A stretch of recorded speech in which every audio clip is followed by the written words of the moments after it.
What's up, everybody? This is Alex Rubenstein with Mila Ghorayeb, hosting Pro Democracy Podcast. We actually don't have a guest today. It's a little bit difficult to book guests at the moment due to it being the holiday season. So happy holidays to everybody. But Mila just wrote a new article. I have a few ideas of things we can talk about that kind of connect with it. So it should be an interesting show. We're gonna do our best. And I think we're also like kind of.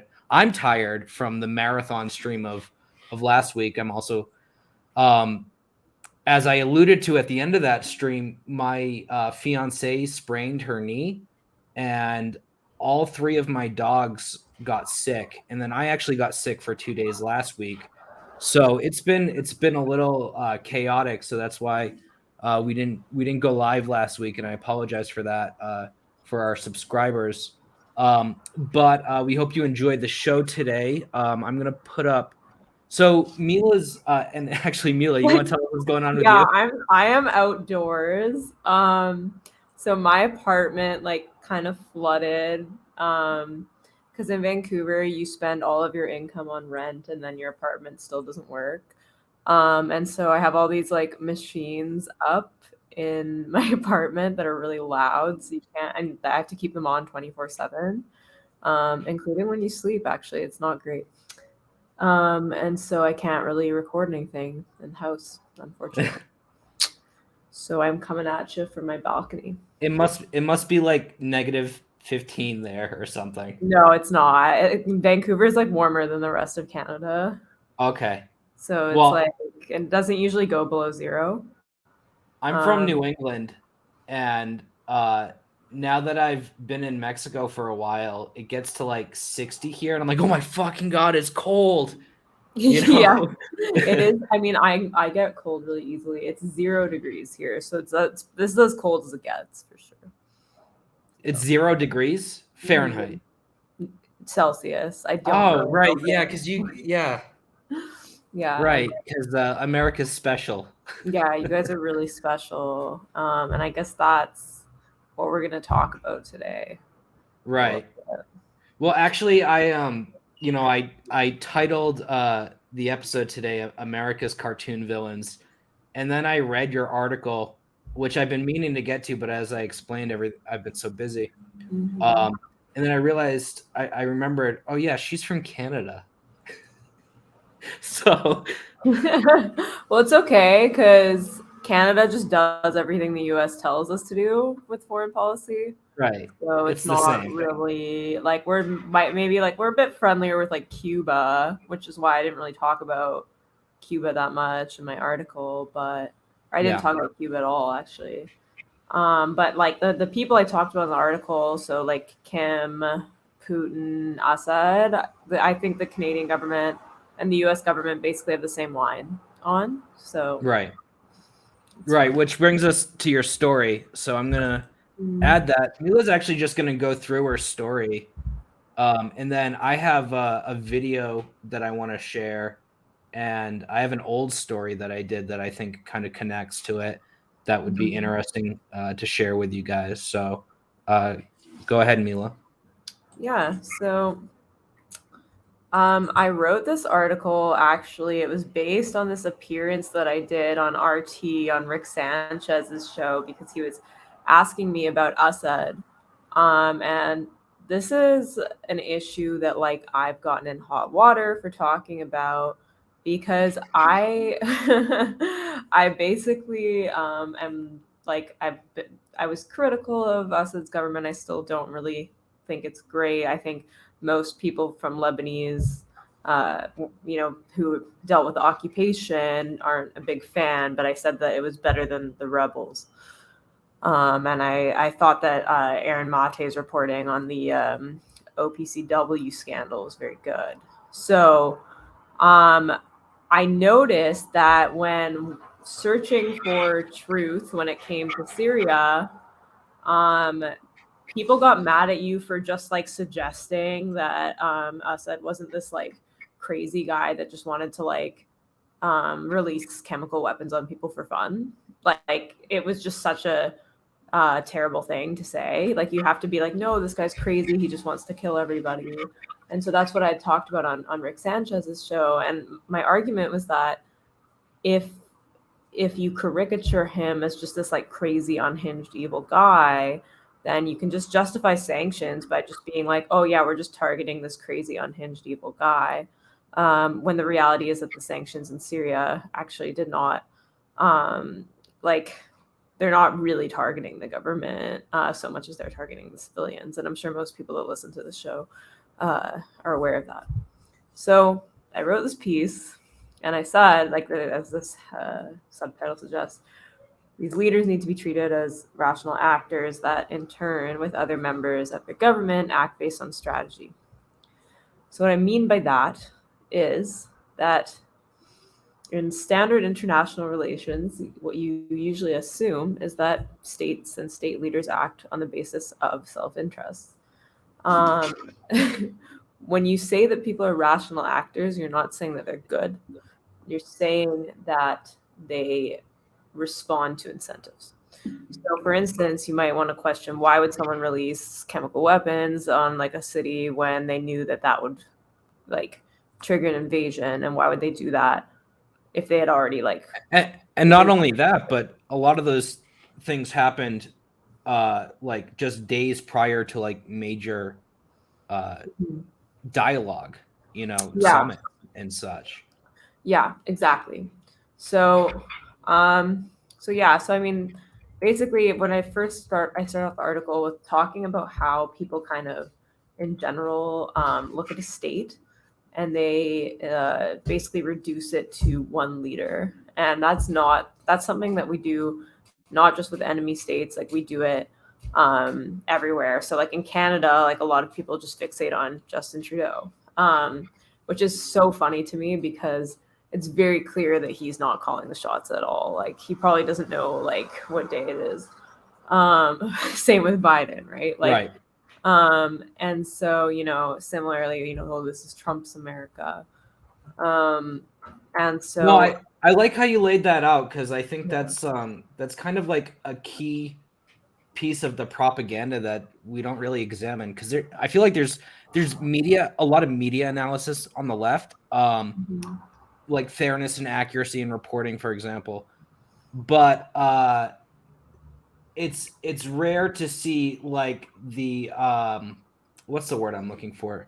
I guess the pillars of the propaganda, and like to go a little bit deeper than like, oh, this person said bullshit on MSNBC, but to really understand how the propaganda works. Like the article I'm going to share later, I made a few jokes in that, because when I write, I try to make a few jokes, just because if I can make somebody laugh, then they're going to come away from that experience of reading my piece with like a with a memory, right? And that's just like one trick of like, you have to use these kind of tricks to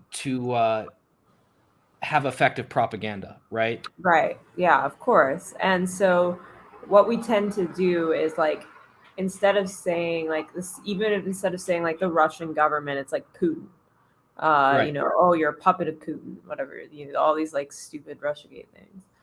And there are these labels that go with it too. Like I'm sorry to interrupt, but like for example, Proper or Not, which is like that shady, potentially spooky organization that was platformed by the Washington Post, that labeled a bunch of alternative media outlets as like a Russian backed during the 2016 election.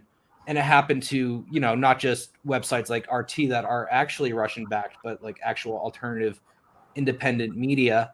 They always go, oh, Putin's fascist mafia state.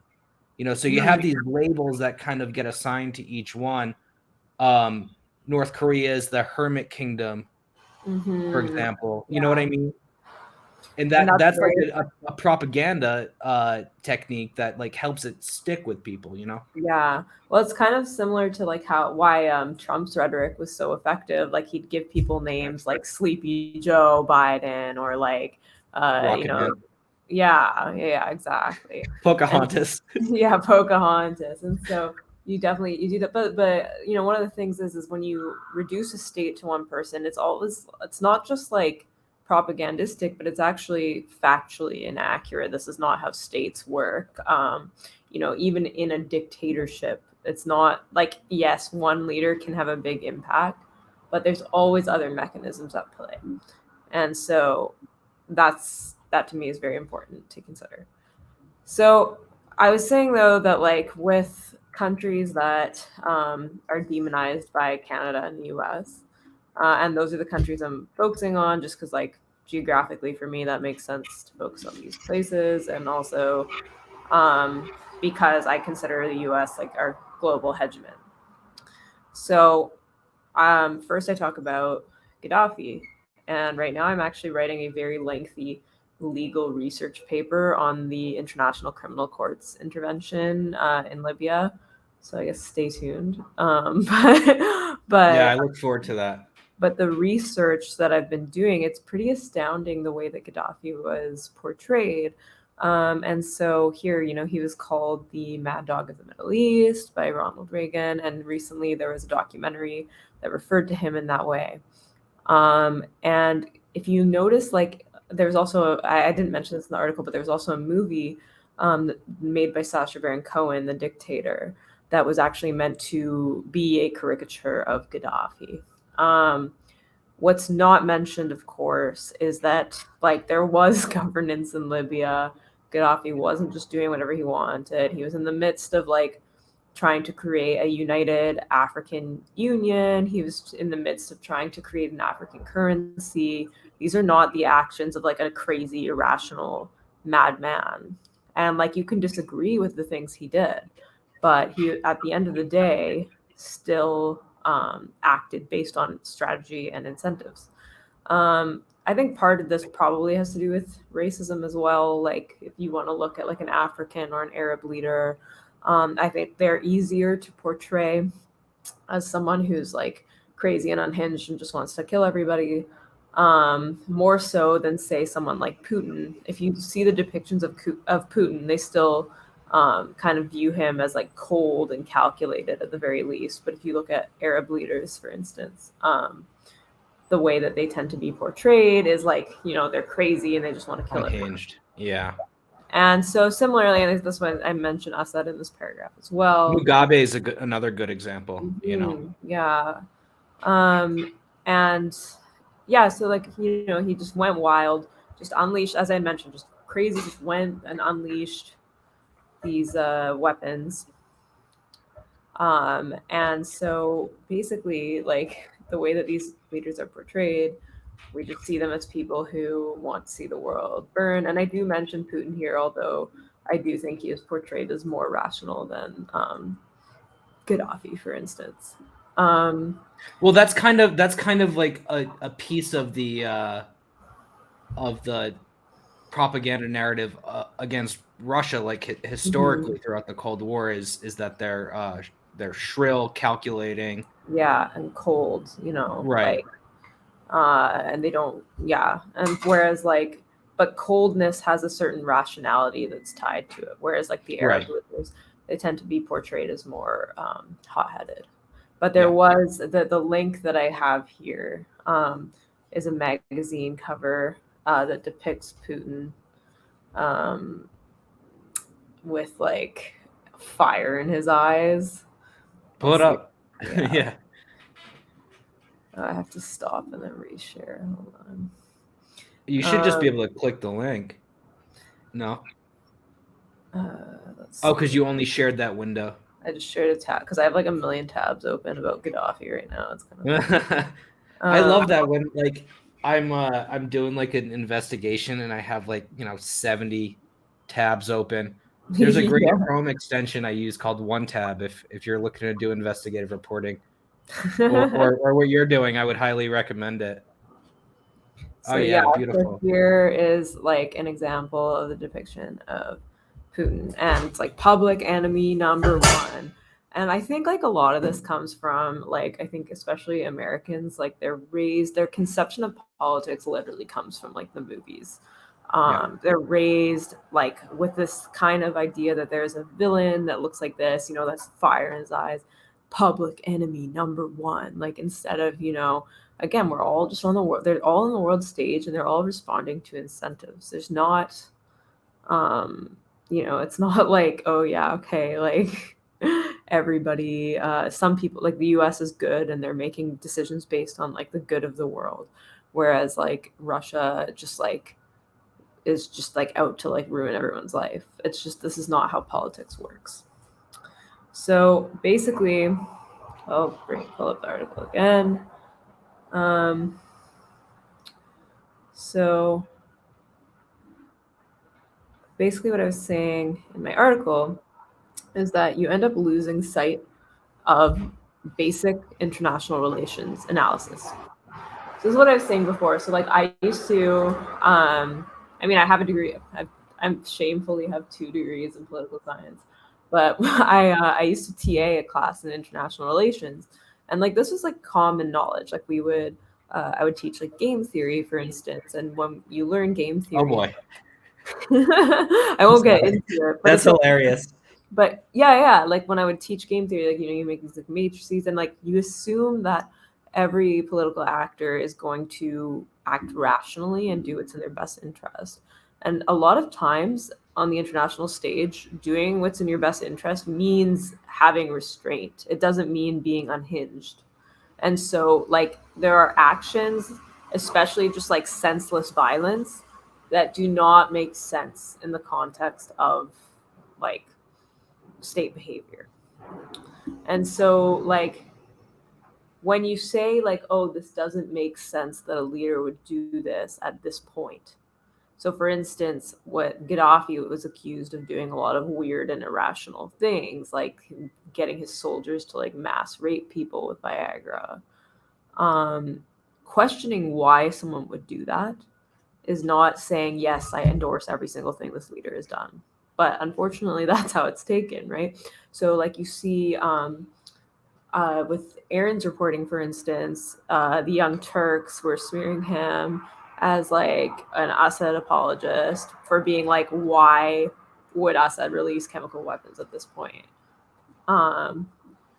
Which is just absurd. I mean, not that I'd expect better from the Young Turks, but like, this is like very common, and it's just kind of like it's discouraging people from actually using their heads and being like, okay, yeah, this is just classical IR analysis. Well, I saw an interview of Tucker Carlson. I mean, he was interviewing somebody. It was some Republican I didn't even know about in the House of Representatives. It's like a couple weeks ago. Who was like pushing, hostility against Russia over Ukraine. And like he just asked the most basic question from him, which is why is it in America's interest to take Ukraine's side and not take Russia's side? And the guy couldn't answer it, right? And since then, Tucker, and there's a lot we can say about him, which is probably not for this episode. But since then, he's been, the Daily Beast is like the Daily Tucker, where they just smear him over and over again for being supposedly cozy with Russia or pushing their propaganda line. Just for asking the most basic question, which is why is it in America's interest to take Ukraine's side over Russia? And I don't think I haven't heard a good answer to that, I mean, there is a reason, but it's not the reason that they want you to know is the reason. Right. Like it's like, yes, Nord like Stream 2. Russia is a competitor, they're rival, they're like a potential regional hegemon, right? Like the US is enjoying unipolarity right now, and now you have these like up and comers like Russia and China that they want to stamp out. You have China's Belt and Road. Go ahead. No, I just said they're not going to say that. Yeah, right. They don't want you to know that part. It's China's Belt and Road, which a strategic area of that is Xinjiang, which is why we see all this propaganda around Xinjiang. And you have Nord Stream 2, the oil pipeline going from Russia to Europe, which is also like a economic threat to United States dominance in the oil sector. And so that's why we see all these problems with Ukraine, right? Yeah. It's not that like Joe Biden cares about Ukraine, or I mean, he helped pillage it and sell it off to the private sector. Yeah. It's that these are it's a hybrid warfare to stamp out growing economic dominance of these rival states. Yeah, and like, these leaders are not capable of being honest with that. And when you call that out, then there's like outrage directed against you. Yeah. Despite the fact that like this isn't new. Like the weaponization of human rights in order to like maintain global hegemony is not like a new thing, or it's not something that the US has never done before. But it just seems like people fall for it every single time. And then, like, 10 years later, are like, oh, wow, yeah, this is all based on lies. I actually feel like it's getting worse. Yeah, I think so too. I was young during 9/11, but like, I grew up in a pretty liberal family, and I don't know, it seems to me that at the time the left was pretty much against, maybe they were pro invading Afghanistan, but they were pretty much against the invasion of Iraq, and were conscious of the propaganda that was being used to push that. Now it's just the propaganda is so much more intense. Like Syria is the best example, where it's just $1 billion psychological operation carried out by NGOs and media outlets to basically ruin the lives of anybody that pushes back on it. Like They're trying to control the terms of the debate, right? So like it's not like, for instance, someone was telling me the other day, or like they were listening to like Sam Harris's podcast, and like Sam Harris was kind of straw manning the anti-imperialist left and being like, oh yeah, they're the same as like the woke scolds. They think that like America's not capable of doing anything good, and so everything they must do is evil. And like another point that was made was like, oh yeah, like with Syria, for instance, like they just can't say that like, like Assad's evil or whatever. And it's just kind of like, or they take the straw man is like they take his side because he's not the US. And I'm like, this again is such a straw man, and they're trying to change the terms of the debate, because the debate's not do you like who's like, is Assad a good guy, or like the debate's not like, should anti-imperialists like support him normatively speaking. Like the debate is, what business does the US have in arming Islamist extremist rebels who are in turn like oppressing religious minorities? Like that is the concern. The concern is like not right, and intrinsically evil, but they're overseeing the destruction of yet another sovereign Middle Eastern state. Yeah, and like they're trying to control it and then say to us like, oh, look how ridiculous you are. You just will support anyone that's not the US. And it's kind of like, well, no, I'm not supporting Al Qaeda. That's really where it's at right now. Like, I'm sorry if opposing Al Qaeda is opposing the US. That says more about them than it says about who I support. And so, it's just crazy to see them try to control these, especially like someone like Sam Harris, who is ostensibly concerned with religious fundamentalism, suddenly, supported Hillary Clinton's position on Syria, which was a position that fundamentally and effectively was supporting religious fanatics. Right. And so it's just really hilarious to me. But yeah, so I mean, that's like another thing that can be said is that like they're really just trying to control the terms of the debate because they don't have a real argument.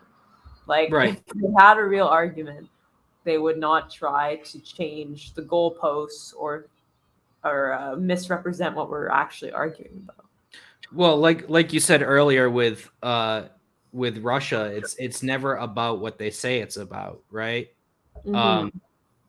Because otherwise you wouldn't have all these people who spent the 9/11 era, the war on terror era, you know, basically categorizing all Muslims as fanatic extremists, now, pushing for the destruction of a secular state in the Middle East that basically managed a very multi-ethnic society peacefully prior to the proxy war. Yeah, no, definitely. And it's like it shows again that like it's ironic because they kind of accuse like anti-imperialists of being oh yeah, we're just going to like support everyone that's not the US. But then it's like Right. well they're the ones who are supporting just everything that the US supports. Like it's because like I thought like you'd think that their MO is like opposing religious extremism, but then they stop opposing religious extremism once it's like, oh, we have to get in and defend the State Department. Right. And how many anti-imperialists did you see supporting France when there was that diplomatic blow up over the summer over warplanes with the US? How many anti-imperialists have you seen support Turkey when they've undermined the US and Yeah. bought Russian air defense systems? You don't see that. It's not a thing. Yeah. And Right. like, I mean, again, there was also like a ton of criticism of people like Ilhan Omar for being too soft on Turkey or not recognizing the Armenian genocide. So I do think that like again, when these people like Sam Harris and all these people like who say this kind of stuff, it's a lot of it's projection because it's like they're really just like the ones not staying true to their principles. Do you oppose religious extremism or not? Right. If you oppose it, why are you supporting the side that gave $1 billion to Al Nusra? Right. Like that is an insane amount of money. So some of it might be as well just like going on Twitter and scraping at the bottom of the barrel. Yeah, I mean, I hate to say no, it, that there, but as a reflection of the overall approach to anti-imperialism, I don't think that's accurate. it's not. And again, it's just always a straw man. And so like I said here, like they lose sight of basic IR analysis and like um this is like also the case with people who are just like, oh yeah, like all your politics are just like hating the US. Well, again, like if you are actually concerned with proper IR analysis, you concern yourself with the global hegemon. You don't concern Right. yourself with like random country. Like like of course you can be like, yes, like this country did bad things, but like who is actually like who has the most control globally, who has the most hard power, the most soft power, who has the most military bases around the world. Like these are things that are relevant when we're choosing who to fixate. Sorry for that. Oh, no problem. Actually, I'm gonna end the Twitter live stream, and we're gonna move over exclusively to Rockfin. You can join us at rockfin.com/prodempod. More to come. All right. So yeah, I mean, I also kind of talked a bit about how like the animal sort of portrayal and the animal analogies used, like they're kind of these people are portrayed as animals that need to be put down, hence like things like the rabid or mad dog comments. And again, when you say like these people are acting rationally, they're not saying that they're acting in ways that are morally good. You're just saying that they're responding to incentives. And it's kind of blown my mind that even saying that has like generated backlash. And yeah, like it just, again, it just points to the fact that like politics and journalism, they say they're not really concerned with the truth anymore. They're not like there's very little like factual reporting anymore, or like concern with what's actually happening. Everything is just people opining about how evil other people are.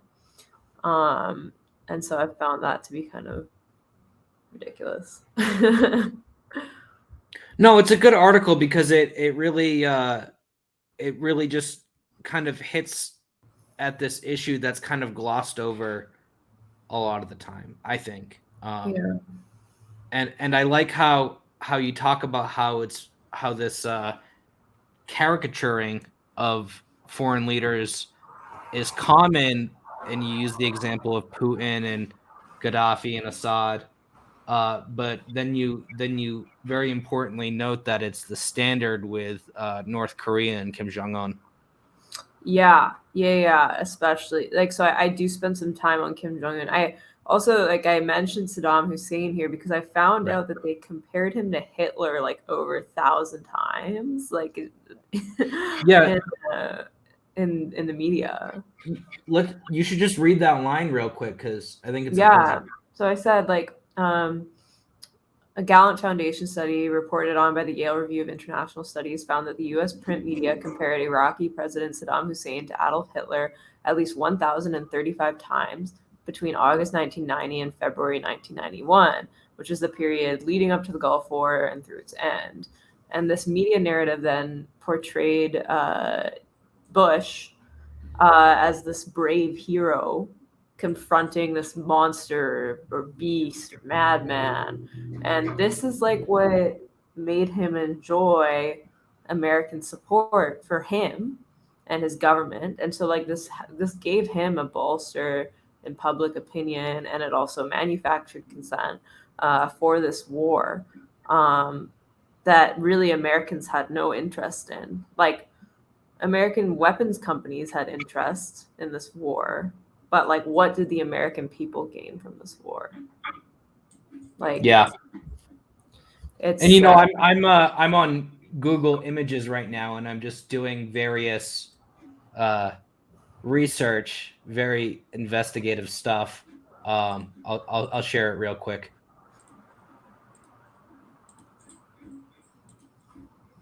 So here we have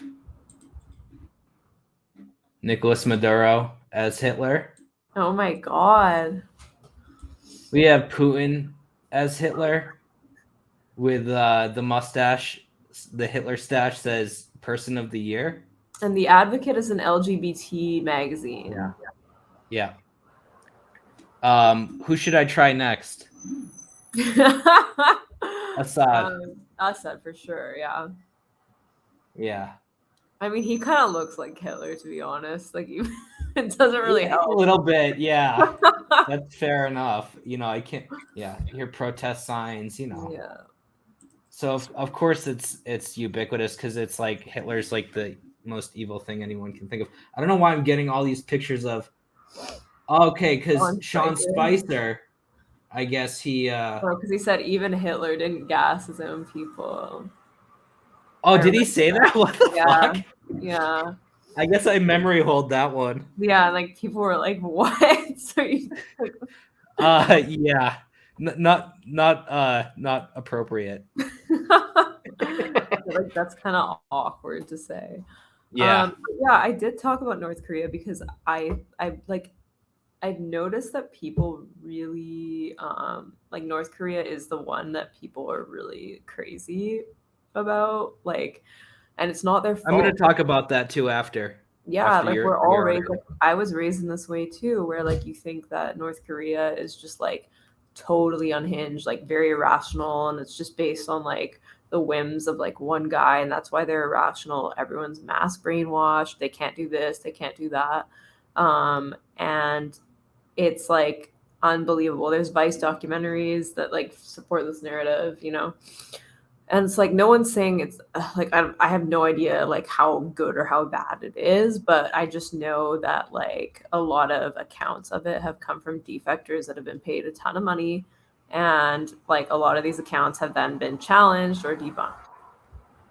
But what I noted is that a lot of times in the standard of reporting is to portray Kim Jong Un as like insane and irrational. Like you can't really report on North Korea without making some like outrageous claim.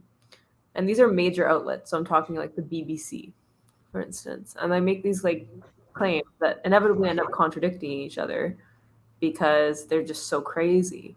So I said that, okay, one publication said all students in North Korea are required to get the same haircut as Kim Jong Un, and then another one said no one's allowed to have the same haircut, and then this whole thing just ended up getting debunked.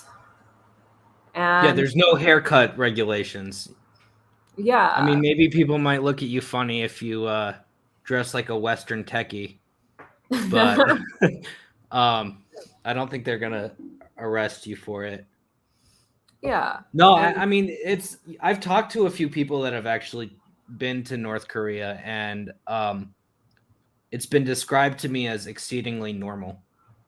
yeah, Right? I'm sure that it's not what it's been described as, because again, the people who are like the most famous, like the woman that went on Joe Rogan, Yeonmi Park, like they're getting hundreds of thousands of dollars to say these things, and they can say whatever they want. None of the things they say are fact checked.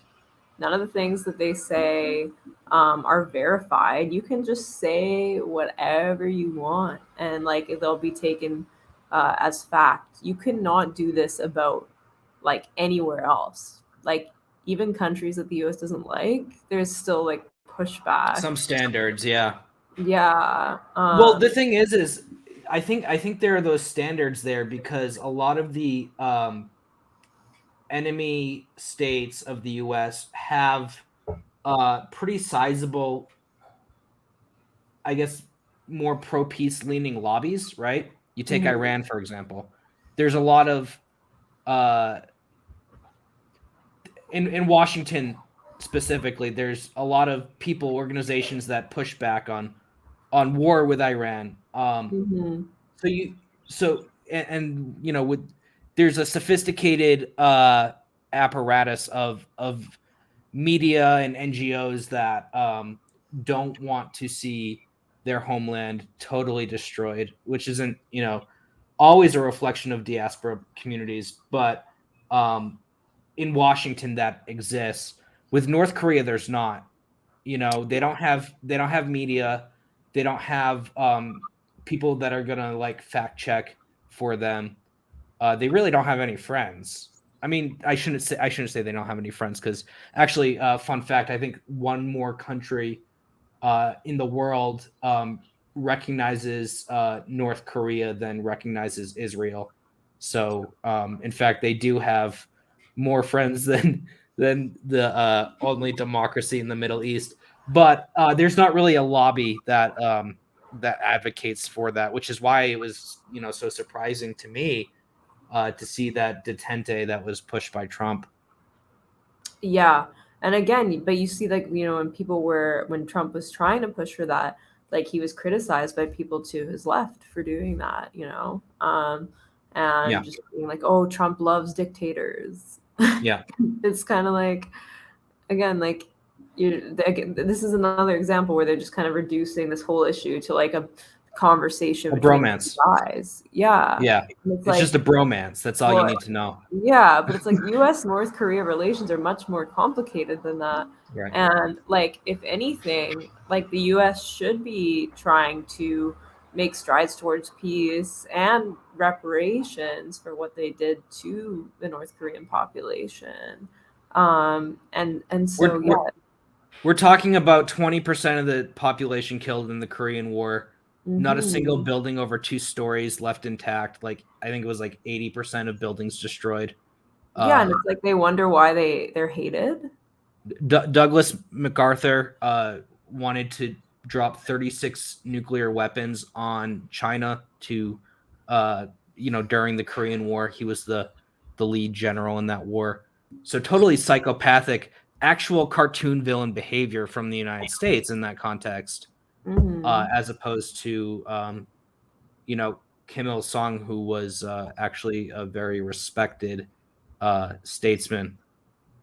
Right, yeah, and it's like, well, again, we're looking at a country who um, attacked Iraq after 9/11, like literally decimated Iraq, like tortured people and all of that, when there are no Iraqis even involved in 9/11. And then they think it's crazy for North Korea to like insulate itself or want nuclear weapons after the US like did what it did, like wiped out that much of their population. So again, it's like, there's standards that just don't map out.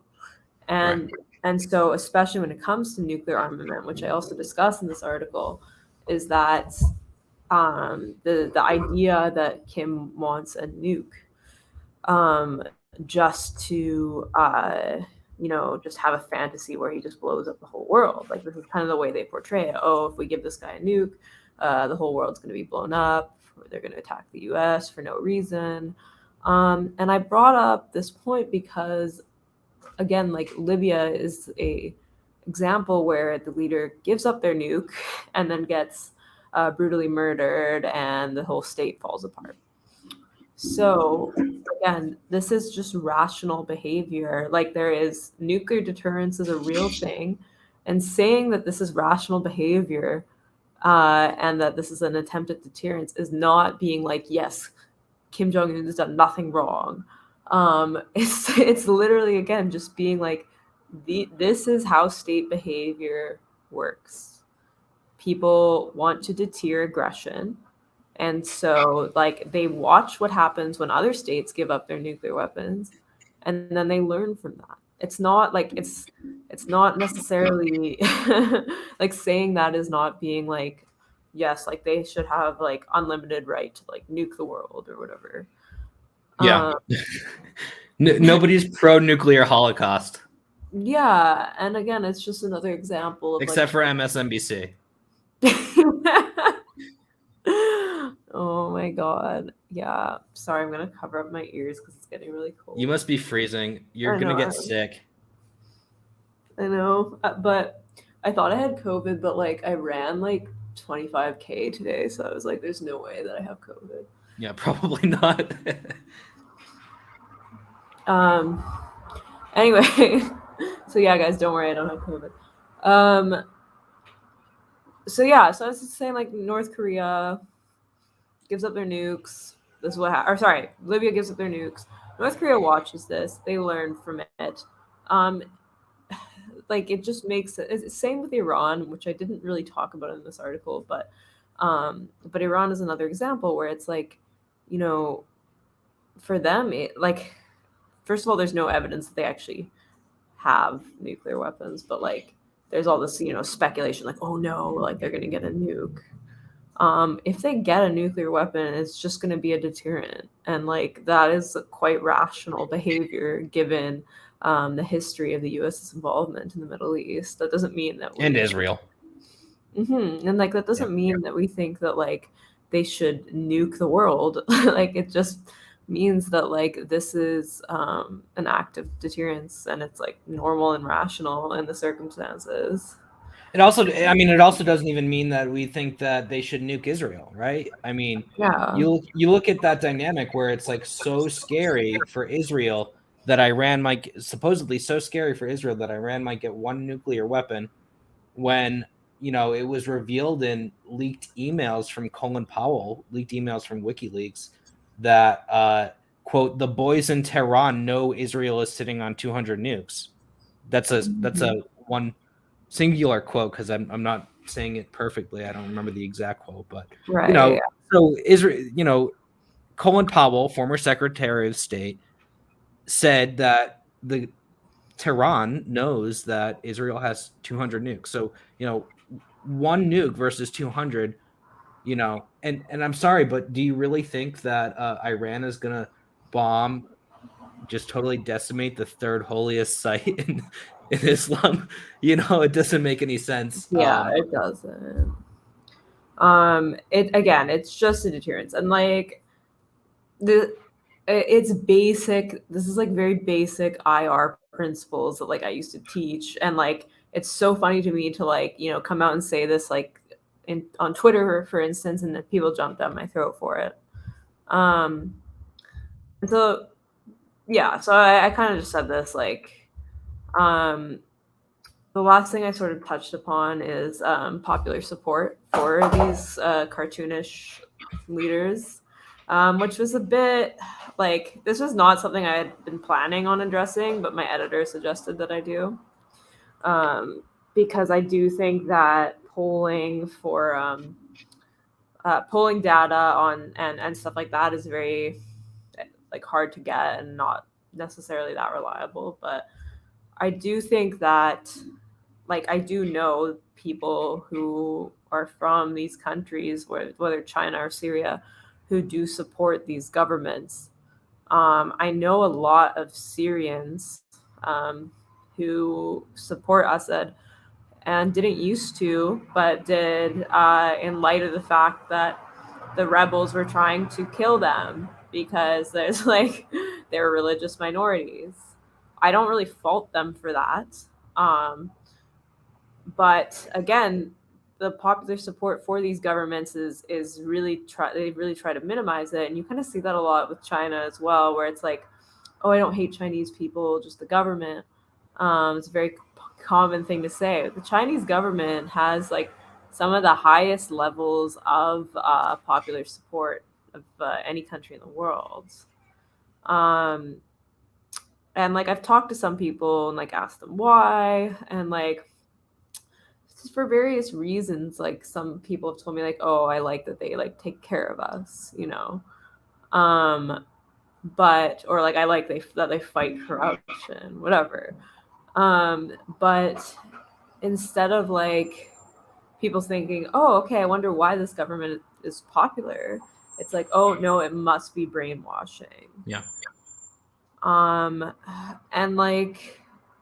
again, then there's also an element of racism there as well, because they just view Chinese people as these very simplistic robots that just do what they're told and don't critically evaluate their own government, which is just absurd. With Syria, the narrative's a bit different. So I read this book called Ambiguities of Domination by Lisa Wadeen, and she talks about Syria as well. And she kind of says oh yeah, everybody hates Assad, but they're too scared to voice it. And again, I don't think that is correct. I think that we need to grapple with the fact that these leaders do get some popular support. They're not just these crazy, unhinged villains that everyone's scared of and hates. They do have supporters, and you might not like that. I personally have many unpleasant things to say about Hafez Assad, but there are people that support these people, and instead of being instead of trying to avoid that, we need to understand why. And again, this is I hate to keep harping on the Young Turks, but this was another thing when they were going after Aaron, was Aaron had mentioned that that Assad did have some support, and that it was automatically accused of being the election results were totally valid, and Assad did nothing wrong, blah blah blah blah. Because I don't know if you know, if you remember the election results, but it was comically high. Yeah. And I was yeah, I don't doubt that it wasn't that high, because I've never seen that many Middle Eastern people agree on one thing. It's just not possible. No, but even still, like, I still don't doubt that he won. And what I said in here is that I don't think that support for him actually revolves around his personality or because of brainwashing or because of fear. There are actual explanations for this in like basic international relations analysis. So there's like when there is a prevalence of terrorism and the government's fighting it, they tend to enjoy some more support. There's a rally around the flag effect that you enjoy in the context of war, similar to how Bush enjoyed support in the context of war. And the last point is that the opposition to Assad is not going to win over the support of Christians, Alawites, Druze. And so, like, the opposition is not a very viable opposition. That doesn't mean that, like I know a lot of Christians who don't love Assad, but they're just like, who else are we going to support at this point? Like the people who want to cut our heads off? Like, you know, and so pointing this out is not being like, oh yeah, like we believe everything that they say or whatever. But well, if you don't mind me sharing something really quick, I have something that's kind of relevant. I tweeted this a while back. You have, if you guys remember Aleppo boy, this is him here. Yeah, and this is a CNN funny story. Story of Syrian boy moves CNN anchor to tears. 440,000 views. I tweeted this, I guess, in 2017. Wow, time flies. That was 4 years ago. Oh my god. So Omran Daknish is the boy. This is him here. The father of Omran Daknish, the young boy who became a global symbol of war-torn Aleppo last August, described the events surrounding the photo, which garnered his son international attention. Speaking in Aleppo Monday, Mohammed Kir Daknish concluded that the footage was used by opposition supporters for the purposes of propaganda. And again, this is how CNN covered that. They had their anchor cry on air. Then you have Refugee Boy. This boy, I'm sorry to show that image. Yeah. A symbol, his family, his aunt Tima Kurdi, very vocally against the opposition because she was Kurdish and she recognized them for wanting to kill all the Kurds. So this is a quote from her. She went on to say, not only did the West do, quote, nothing to end this terrible war, but also conducted a terrible regime change policy in Syria that actually only made the situation even worse. The Western funding of the so-called moderate rebels only prolongs the suffering of the Syrian people, she stressed, adding that there are, quote, no moderate rebels in Syria. And then you have this girl. This is a lesser known one.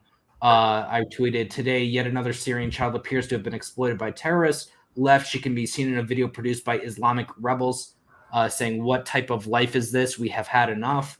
Right, she's with refugees from East Ghouta heaping praise on the Syrian Arab army after fleeing despite rebel obstruction. So here she is praising the what do they call them? What was the pejorative term they had for the SAA? I forget. It was like Assad's, I don't know, something.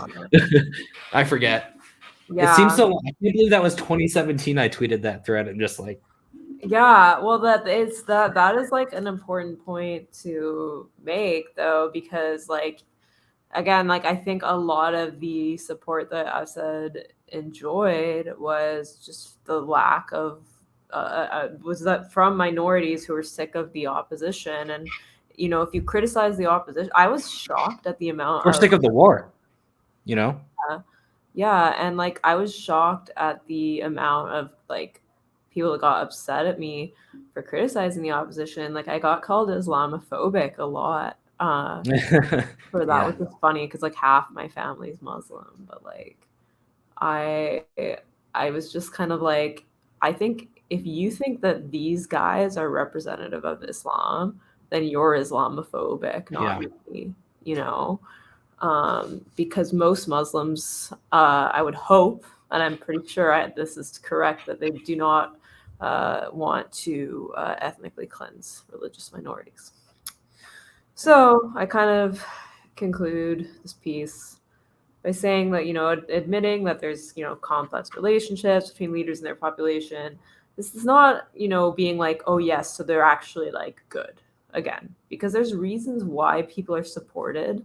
And a lot of times people are supported not because people love them or think they're great, but feel like they don't have any other options. And what's hilarious to me, like absolutely ridiculously hilarious, is the US left spent like so much time being like, vote for Biden, he's awful, he's a carceral, Yeah, right. evil, blah blah blah blah. But then they can't get why Syrian religious minorities would vote for Assad when his Yeah. opponents are Islamist extremists.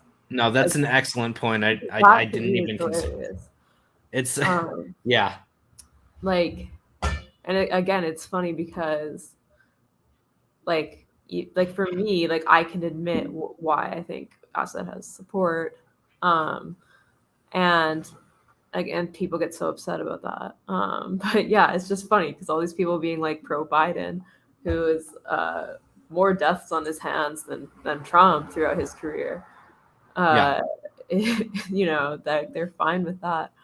Um, and again, like I think a lot of it has to do with like reductionism when it comes to looking at Middle Eastern countries. Like Americans can look at their own country and be like, yeah, there's like we have to make hard decisions. We have to make complex decisions about who's going to govern us, and like they see themselves as like being able to think more complexly. They see their government as working more complexly, where they just view other governments that they don't like in this very reductionist way. Well, I mean, even China, where there's no opposition party, there are different tendencies among party members, and there's Right. all kinds of contradictions within that system that I'm not going to pretend to understand, but I at least acknowledge the existence of it. Yeah, I mean it's funny to me, and I this is like something I tweeted recently, but it's funny for the US to be like, oh no, China has a one party system, as if their system is not effectively one party system. Right. And I Yeah. think the difference is that China's more forward and honest about what they're doing. And there's this really hilarious thing I watched the other day from Tim Dillon, and somebody asked him like, oh, why are we allowed to like why is it only the US that gets flack for doing things, like how come China, like for instance, doesn't like look at what they're doing to the Muslims? And Tim was like, because China just does it and shuts up about it. I know it's not like accurate, but he's like, they'll do it and they'll just shut up about it. But the US, like they'll do it and then they'll make a movie about how they're working in the North Pole. Like, Yeah. and I was like, that's so true. Whereas China's just like more, like they just are like, yep, whatever. So I think, similarly, they're like, yeah, we're a one party state. The US is like, oh, we're such a vibrant democracy. But it's like, you're effectively, what are the choices here? Like you have to choose between Biden and Trump. You're a one party state. Yeah. But yeah, and so that's basically the gist of the piece. Show me.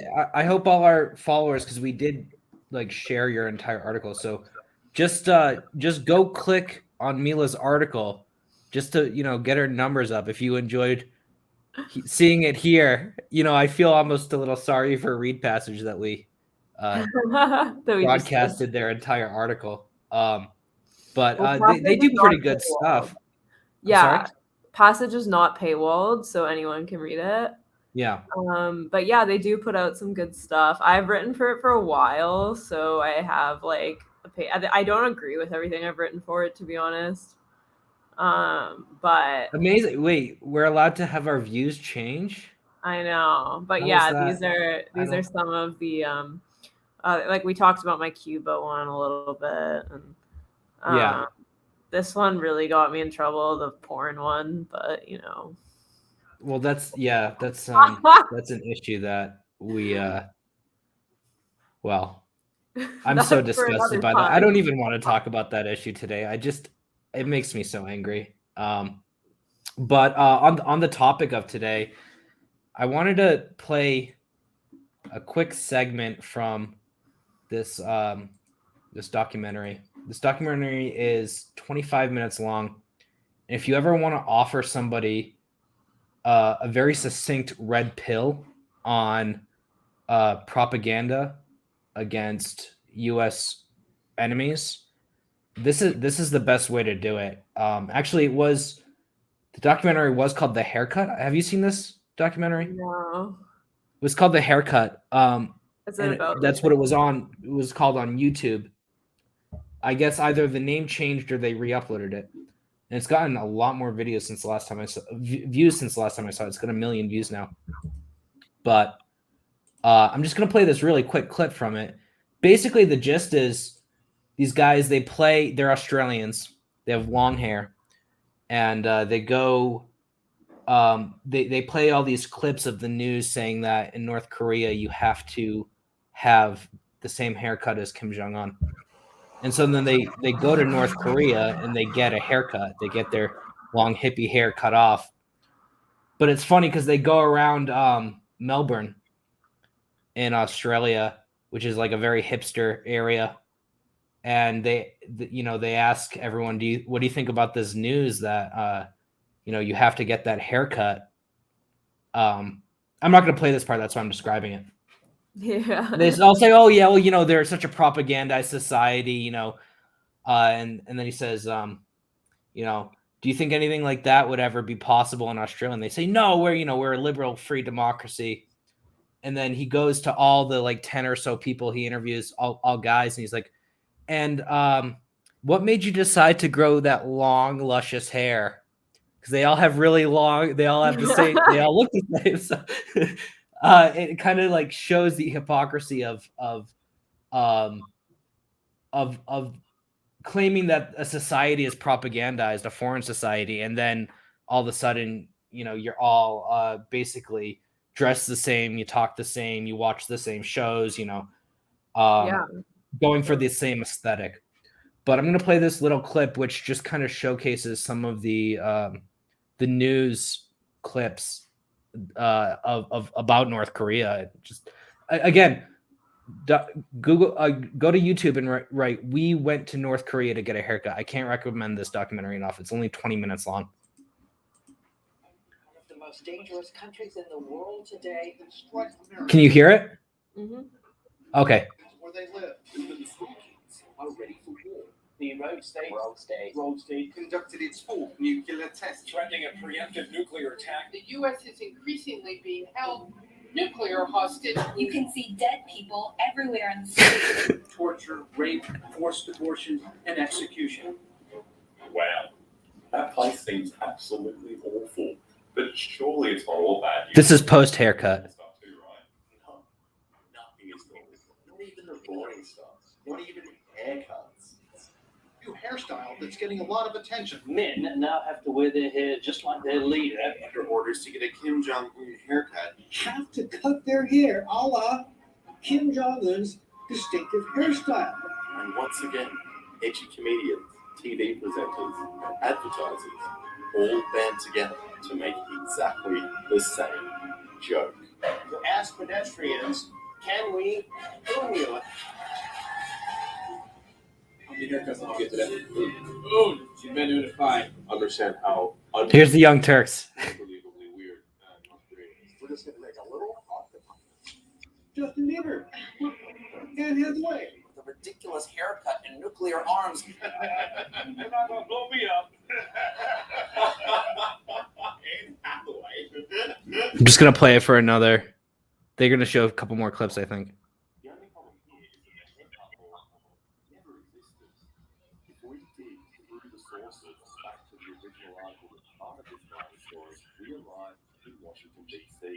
at a news company called Radio Free Asia. The original article was based entirely on unnamed sources. And as our followers probably know, that Radio Free Asia was founded by the CIA. Yeah. Everyone was ready to catch it. It seems that starting new stories about North Korea. This is the best part. The North Korean government has announced that it found a unicorn. North Korean official was just executed for bad posture. apparently after slouching at a public event. They have fallen asleep at a meeting. The regime often uses grotesque methods. He was stripped naked, thrown into a cage, before being eaten alive by 120 starving dogs. Kim and his brother observed for 1 hour. Eaten alive? Question mark. Handpicked based on good looks and measurement. Holy shit. Did you hear about the time he tried to ban sarcasm? I want you to know that your ban on sarcasm is a great idea. And by the way, that haircut, amazing. What the heck is all these other amazing stories sharing content? Yeah, I just I love that documentary because, and it shows normal life in North Korea. They go to like a karaoke bar. That's great. And I actually wrote this article. What year did I write this article? 2019, not so long ago. Called media zombie sightings like unicorns are a frequent occurrence in North Korea. So basically, I wrote this after the media reported that a bunch of North Korean officials had been executed, and then I wrote that they were probably going to turn up again because that's what always happens. So I said, the United States should be less concerned with their nuclear weapons program and more concerned with their advanced necromancy. But I talk about all kinds of stuff, and going back to what we were saying earlier, the thing is that while I said that there's no kind of industry supporting peace with North Korea, there is one supporting war, and that exists in the form of like these human rights workers, right? Yeah. Who facilitate media interviews for these defectors, and defectors get paid not only upon their defection, quite a large sum, but also for the time that they give interviews to these media and human rights workers, and this is like out there. It's cited in my article. It's on Mint Press News if you guys want to find it. But the more salacious the story, the more they get paid. So, yeah. And look, I have the same word you used, caricature. But and they said, Kim Jong-un executed his uncle by stripping him naked and feeding him to 120 starving dogs. Can you imagine? Found like a week later, like chilling on the beach or something. Right. Yeah. So I wrote, in other words, there's an entire industry that incentivizes the creation of fake news about North Korea with cash rewards that would make even a journalist living in America begin to salivate like a pack of 120 starving dogs. Because not only do the defectors get paid, but the journalists get clicks. So, right, it's just, I think it's important to talk about these things. And I'm happy we did this show today. Mm-hmm. We'll probably do more shows without any guests in the future. I think when either of us write or just have something that we really want to hit home. But thank you for joining us. I actually have I haven't talked to you yet about it, but I have a few things planned for next year. Not next week, but next year. I'd really like to cover the Libyan elections in the near future, because it's looking like the two front runners are Khalifa Haftar, who is a former CIA asset, and then the son of Muammar Gaddafi. So that should be really interesting. Yeah. We should really do a Libya episode soon. Well, I'll drop my piece like next week. Oh, cool. Well, keep an eye out for that. Guys, if you aren't subscribed to Mila on Substack, do that. Give her article on Read Passage a click. I'm making some spicy allegations against the ICC. So Oh wow, that sounds great. I'm looking forward to reading it.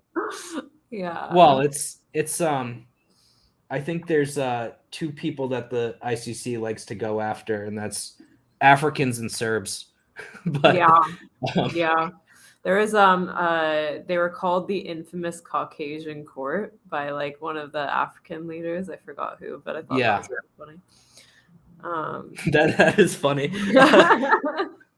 All right, folks. Thanks for joining us. We're gonna try to see you next week. Happy holidays, everyone. I hope that everyone is able to spend time with their family. I know a lot of us are not fortunate enough to. I myself, I was going through my WhatsApp messages today, and I was just kind of shocked to see that so many of my recent messages were from people who have passed in this past year. Not even through COVID, but I hope everyone has a nice holiday, and look forward to seeing you. Hi everyone.